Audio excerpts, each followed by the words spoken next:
You're listening to the Be Better Off Show by Kelly+Partners.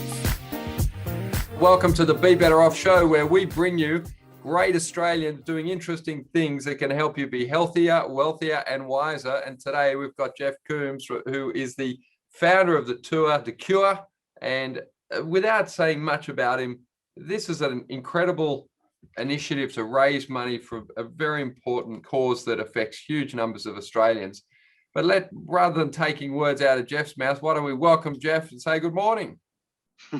Morning, Brett. Morning, everyone. Mate, thanks so much for joining us. Can you tell us a little bit about your story? Where did you grow up? Where did you go to school or university? And what was your professional training? And how did you come to sort of stumble into doing what you're doing?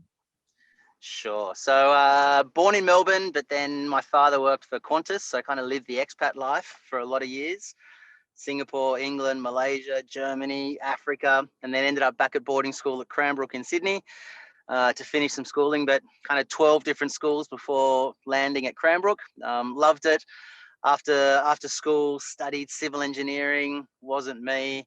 Did a lot of work in hospitality, and then decided to travel, as you do when you're kind of mid-20s. And a mate who I used to do 3 in modern history with, and I had always talked about cycling through the south of France, and he was heading to the US, and we said, why don't we ride across America? So in 96, we met up in New York. We went to a bike shop. We bought matching bikes and a couple of panniers and a little bit of camping gear, a mat and a train ticket up to Vermont. And then we spent 9 weeks cycling from Vermont to Vancouver, which was probably that beginning of this passion and love of seeing a country by bike. And it gave me that experience, I think, to then go, righto, I could, 10 years later after coming back from traveling, wouldn't it be nice to see my own country? And the idea of doing something for a cause had always sat with me, and Tour de Cure was born. So how far was that initial bike ride? 5,500 kilometers. So I remember we'd wake up. What do you do? I'm trying to work it out. You're doing 100 Ks a day for 9 weeks. It was 100 miles a day when you had some rest days and the likes. And the best lesson I learned from all of that is to check which way the winds prevail, because riding from east to west was not the correct way to ride. So many years later, you were riding into the wind? We were riding into the wind. So, certainly built up some strength, but I'd not cycled for, I'd never really done any cycling. But I remember buying these rugby shorts that had a chamois in them, and there was no way I was going to shave my legs or do any of that, stuff that cyclists do. Quickly realized that the reason why they wear the equipment is for comfort and for protection. And yeah, sure enough, by the end of it, I remember lopping into some very hairy legs somewhere in the backcountry of the US. And from then I've been shaving my legs ever since. There it is. So that's a tremendous story, and really of friendship, and then of coming up with a challenge that you're interested in and actually doing it. So often people have ideas and they never come to fruition. What is it that I guess gave you both the impetus to just do it? Because in all the people that we've interviewed, and which is many, many, many people, that impetus to actually do something is so important. How, a lot of people might have had this idea of cycling from somewhere to somewhere, but never did it. How did you get yourselves across the line? Oh, look, the sense of adventure was just burning within myself and the guy who I rode with, Nick. So that first trip, I think probably a beautiful sense of naivety as to what we were in for, ability to do it with a mate. So felt that you weren't alone. You could always kind of tread the path with someone. Along the way, the knowledge that we built, and even within a week of starting that ride, we met 2 American guys, Mike Doolan and Mike Berg, who were doing almost an identical trip, but were planned within an inch of themselves. So good fortune that we met these guys. We ended up spending the next 7 weeks together, and they taught us everything about servicing bikes and, as I said, every road planned and where we needed support. And the hospitality that we received, being 2 Aussies riding across the US, was incredible. So I think lots of good things that came to us with that sense of adventure. And then years later, I think the ability to bring Tour de Cure to life was very much, I kind of backed myself into a corner. 2 co-founders with me, Samantha and Gary, and we talked about it, and the idea kind of blossomed. And I remember telling so many people that I was going to start this charity and we were going to raise funds for cancer. And all of a sudden I've told too many people to back out. And I think there's something in that commitment that you make to others that holds you to account, and the ability to then go, you know what, I don't have to know everything, but there are incredibly generous and wise people around you that will believe in you and will invest in you. And all of a sudden a small idea becomes, 15 years later. Yeah, it's a great story. And thanks for sharing about these two riders, because so often we just need people in our lives that have already, trodden the path or have an enormous amount more knowledge than we do. And to your point, I've always found that the best of the best are so generous with their knowledge if you're a student that actually wants to know. And so there you are, you two crazies. Let's cycle hundreds and hundreds or thousands of miles, and we've got no real plan, but we find two guys that do. It's a great lesson. So you tell all your friends you're going to raise money for cancer. What was it about the cancer cause, and was it specific cancer or somebody had been affected in a particular way, or how did you come to that cause? Good question. It was actually nothing. I remember I got to about 30, so 5 years after getting married, and I wanted to do something. And I remember annually doing the big walks, the shave your head, the grow your mows, those sorts of things. And looking back, they all had a relationship to cancer, but I didn't connect to it. I hadn't lost anyone. As I said, Gary and Sam, who I founded Tour de Cure with, we originally set up being an Australian charity that would help Australian health conditions. That was our first mandate. And we thought we'll tackle cancer, and naively thought that, we'll do 4 years on cancer and see where we get to. But it wasn't. We get that solved, we off to the next. And I remember we've got this vision board, and we're going to raise $2 million from 2007 to 2011. And I was absolutely adamant we wouldn't do it. And not adamant, but just like, crazy. That's so ambitious. Holy dolly, that's crazy. And surely that's enough. A couple of years in, and in fact, most of the people who joined us in that first year, we were just there for the good of it. We were mates that had taken up the sport, that believed we can contribute, and they lent their knowledge, their networks, their energy. And all of a sudden, 28 people in year one raised $350,000, and we were away. And we all came from a brand and event background. So building a brand at the heart of what we were doing was always key. And first year, we partnered, we had Lexus as a sponsor. I was going to say, I saw the cars very early on. You had these great branded cars. I'm sitting in one right now. Yeah, look, yeah. Lexus have joined us since the very beginning, and 15 years later, still committed. And in fact, we've just re-signed for another 3 years, which, all of a sudden, and we use the term elephants dancing with elephants. Once you're, working with brands like that, you lift to associate with them. And in turn, that attracts other equal brands. So we're very lucky to work with the likes of Combank, Westpac, Suncorp, Optus, Qantas, many big brands that I think those first partnerships in the early days put us in good stead to raise to that caliber of eventing. So over that first 4 years where you wanted to raise 2 million, what did you end up raising? We got to the fourth year, and Mark Beretta from Sunrise joined us on that fourth year and kind of knocked it out of the ballpark. All of a sudden, we had a national audience, and we actually finished with 3.8 million in the first 4 years. And that kind of set us on to a new, what's our next vision? And every 3 years, we would sit back, reassess, create the next 3-year plan. And I remember at the very beginning, we wanted to be we wanted to be the premier cycling charity. And then we wanted to be the most inspirational cycling community in the world. And then we've kind of come back to the heart of what we're always doing, which is engaging communities around curing cancer.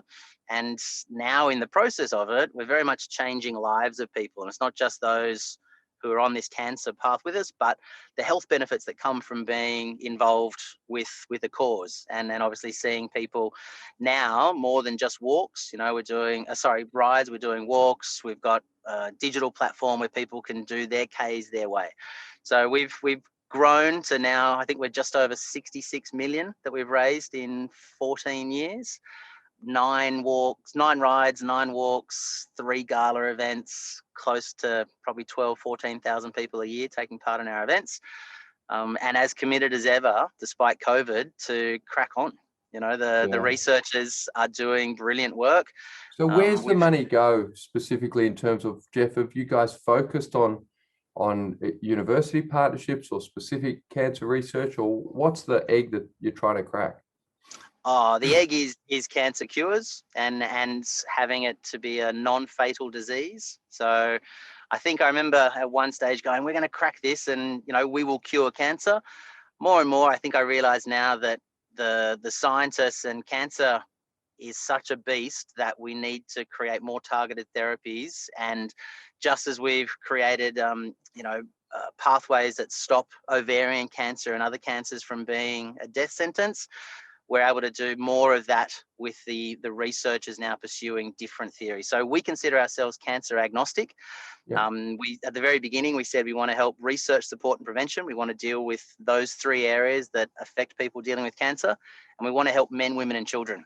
And at the very beginning, that was too broad for people to really grasp because everyone was, I'm focused on prostate cancer and men is my issue. And we always believed that it doesn't discriminate and therefore nor should we. And I think now, years later, the relationship we have with a number of these big corporate partners who are engaging the depth of their organization, being agnostic, helping fund research, support and prevention.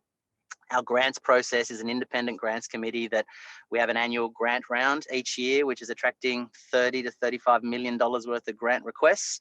And then the panel go through and review each of those requests, 280 odd research applications.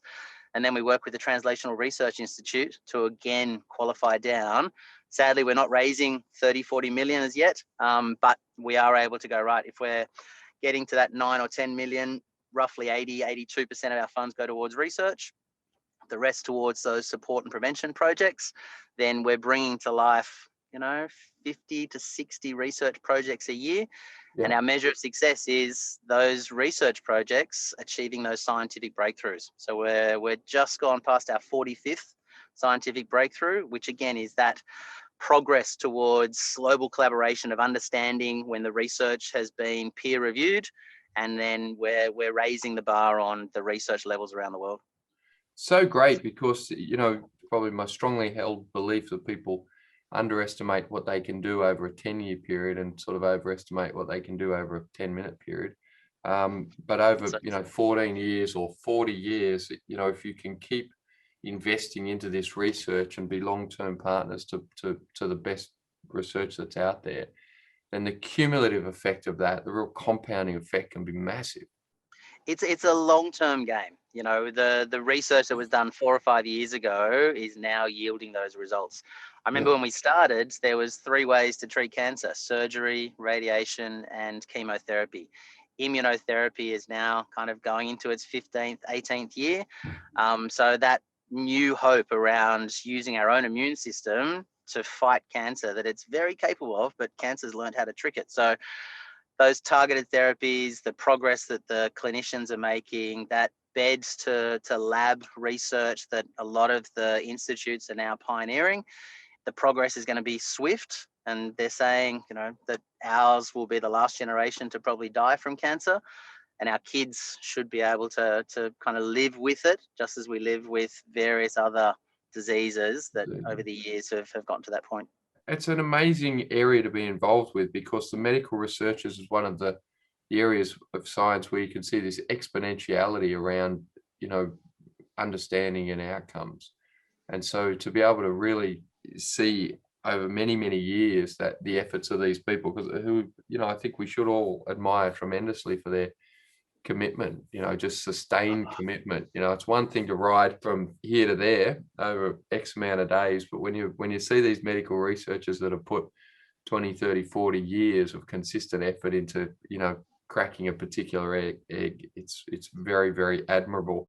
Over the last couple of years, we do a lot of work with some specific foundations, and getting those researchers out of the lab on the events with us and really getting to know them, their passion, their drive.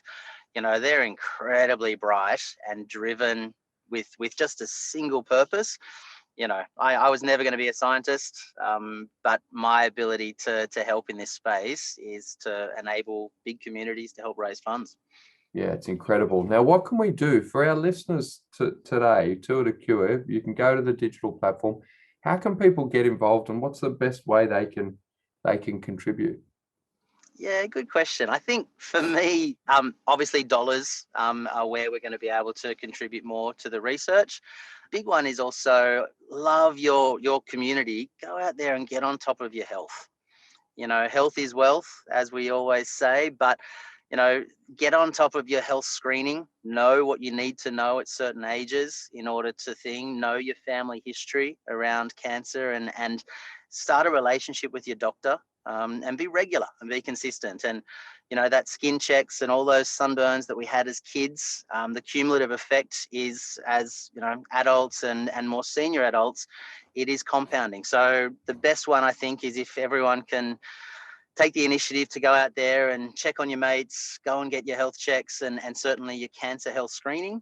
We're a growing community with lots of ways for people to get involved, and whether that's volunteering, whether that's taking on our K's to Cure Cancer platform, we're here for the long run.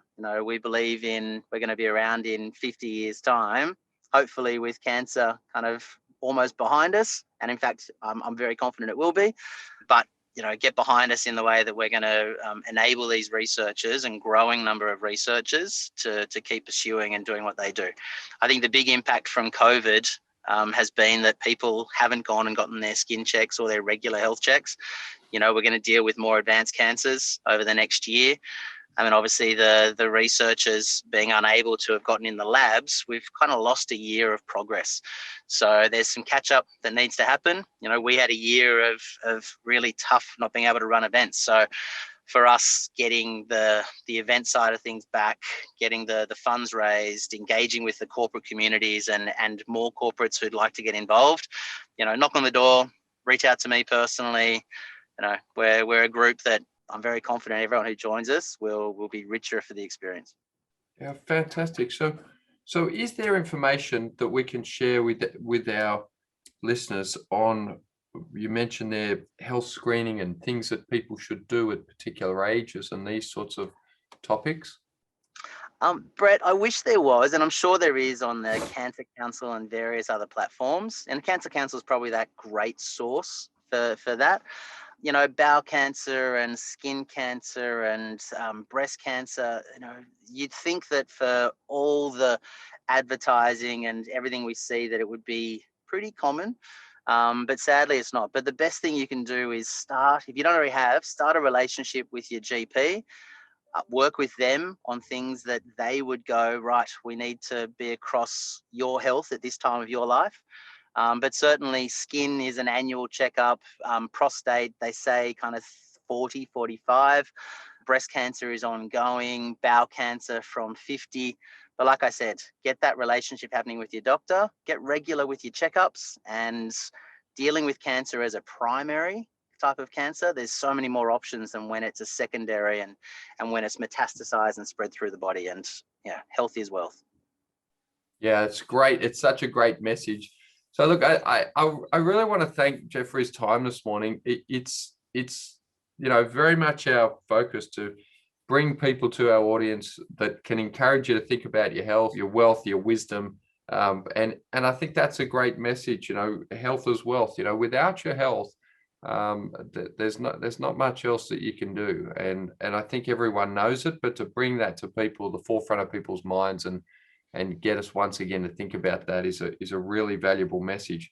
So they can go to tourthecure.com.au and check out the online community. We'll do more to get the message out, to get people involved. I think it's a great story, Geoff, of backing yourself into the corner, your own corner, and with your own friends, and convincing yourself to do something. And and living a life of ultimately of service and value to other people. And we consistently see that people that are the happiest are those that are doing something with meaning that actually makes a difference to other people. So I think that's it's what a we've great seen the story. most of over the last, 5 to 8 years working with the corporate sectors, where we leave on Sunday to do a big ride with Westpac. And we're going to take a couple of hundred Westpac staff, some of their business partners on a 3-day ride, but we've spent months training together, and that commitment from them to join a cause, to rally and lift each other up, that humility which comes from the most senior executives realizing that their position in a business is irrelevant when they're on a bike, when they're riding next to the frontline staff and the CEO, Peter King, is there in Lycra, and you kind of going, that's leadership that we're seeing. And I think more and more people, as we get later on in life, kind of putting back into community. I'm the richest person in every sense outside of financially because I found something that I love doing, and I get to do it every day, and I get to see people at their best when they come into our community and when they lead and they shine in their own community. So, I encourage everyone, if you've thought about it and it's, something you wanted to do, find your cause, find what you're passionate about, get involved and invest your time, and guaranteed you won't regret it. Guaranteed. Yeah, it's a great message. I really want to thank Geoff for joining us this morning. I hope everybody gets something out of that. There's so much here of real value. And, once again, I think we've been able to bring you this morning something that I think can be very positive and very, very life-changing. So, Geoff, I want to say thank you from all of us for making the time this morning. Brett, quick question for you. When was the last time you had your skin check? Yeah, I do it every year. I'm lucky. I've got a guy up in, it's a year ago, I've got a guy up in North Sydney, and he gets his thing out and he puts his Good on you. his light across me. But it's funny because as you're mentioning it, I've always been this paranoid chap around these things. I played a lot of cricket, and so I feel like I copped a lot of sun, and so I go and see old mate with his funny light, and then he chops little things off or does his thing. But I've said to clients for years and years, have that bowel test, go see your doctor, and go and see them regularly whether you feel well or not, even though our culture very much is to not go to the doctor unless you don't feel well. So go and have annual blood tests, get more tests than they want to put on Medicare, offer to pay for them. It's the best use of your money. Go and see the skin guy, because, prevention really at the end of the day is better than cure. Well said, mate. Well, I hope you'll think about getting involved with us one of these days. Yeah, got to get the bike. Got to get the bike off its rack. We can help You'd be with about that. the 1,000th person that's asked me, Brett, are you going to come riding with us? And I've been a resistor. But mate, I'll come and see you. Sounds good. Be good. Thanks for your time this morning. Thanks, Geoff. Thanks, mate. Thanks for listening to the Be Better Off Show. If you enjoyed this episode, don't forget to rate and review on Apple Podcasts. Have a great day.